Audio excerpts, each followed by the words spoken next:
Well, listen, I think you saw what he was able to accomplish in D.C. to do just that, right? All of a sudden, the problem magically disappeared. I wish, New York would maybe do the same, where they're, rioting, they're stealing, they're looting, they're setting things on fire.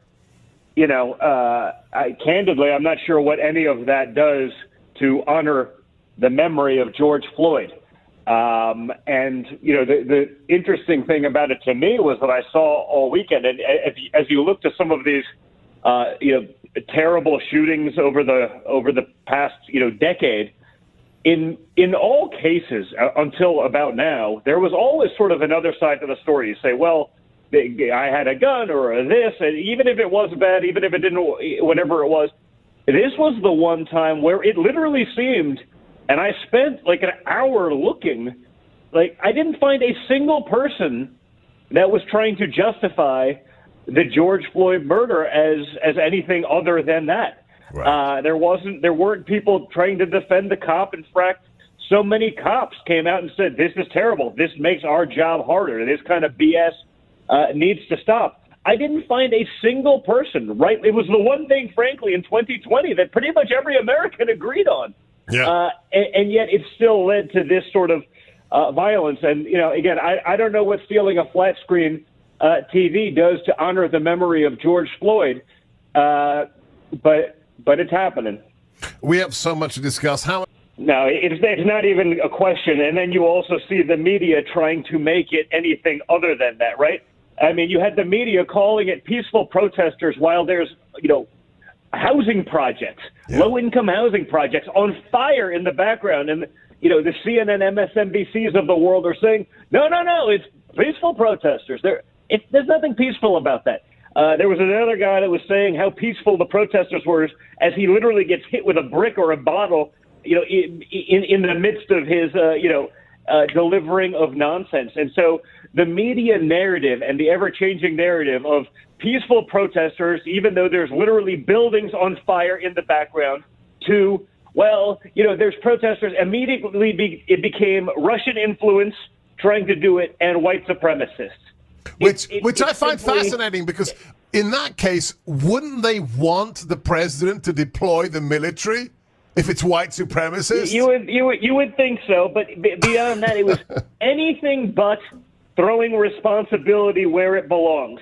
The ANTIFA, anarchist types that have been doing this stuff, reporters like Andy No, one of the few guys, who's been calling it. He's been right all along. I mean, these are organized attempts. You see all the pictures.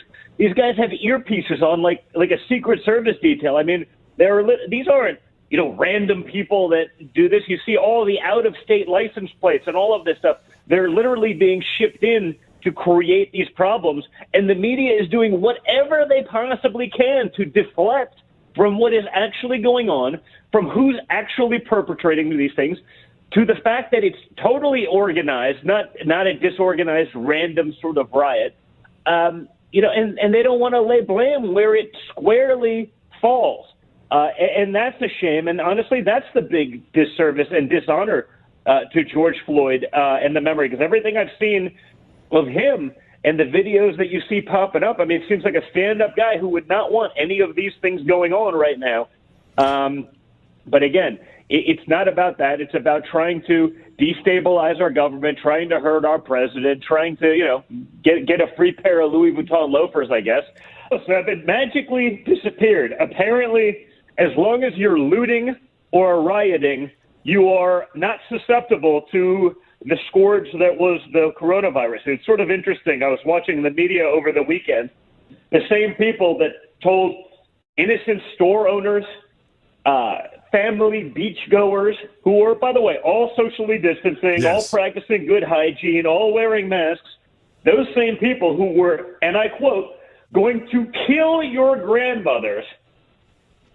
The same standard didn't apply to those that were clearly, mass gatherings, who were wearing masks, but they happened to be ski masks, certainly not N95 masks. Those people, that's totally fine. It only drives home the point to me, Seb, that so much of this was a power grab by the left. Yes. We're going to exert power. We're going to destroy your business. We're going to force you to become dependent on big government. because based on the media's own reaction, or the total lack thereof of any kind of reaction as it relates to, stopping people from spreading a pandemic, it totally disappeared during riots and protests, because I guess they could use that to try to weaponize it somehow against Trump, even though, predominantly it seems like these riots are happening in blue states, in blue cities, run by liberal politicians who are basically saying, you know what? We'll let them get away with it because, why not? What the hell? What difference does it make?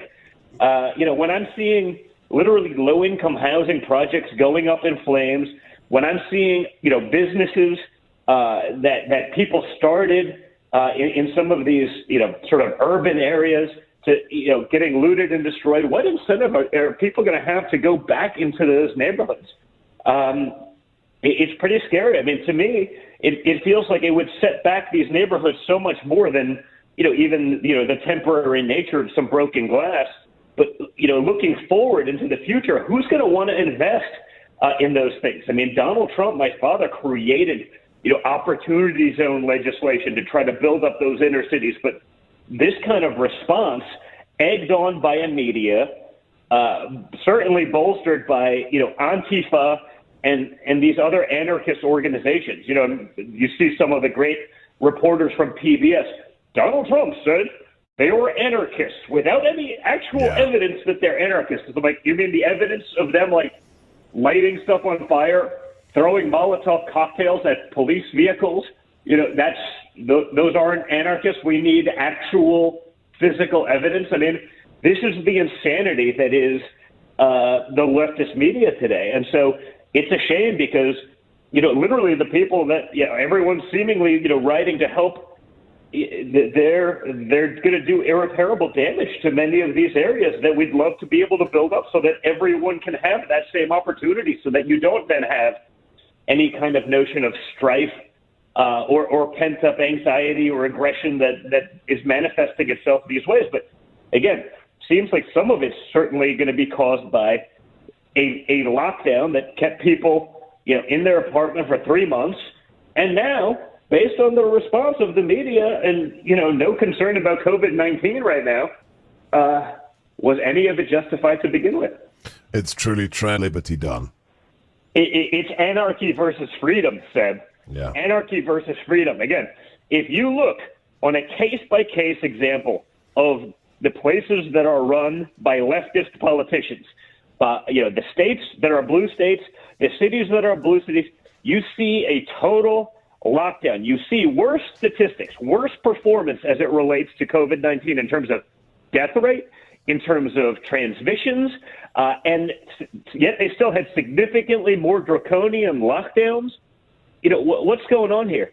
It is no question that this has opened and should have opened people's eyes that the left is about grabbing power. They want that power, they want your freedoms, and they don't seem so apt to give it back now that it's clearly, on the tail end of it. They'd love to keep this power forever.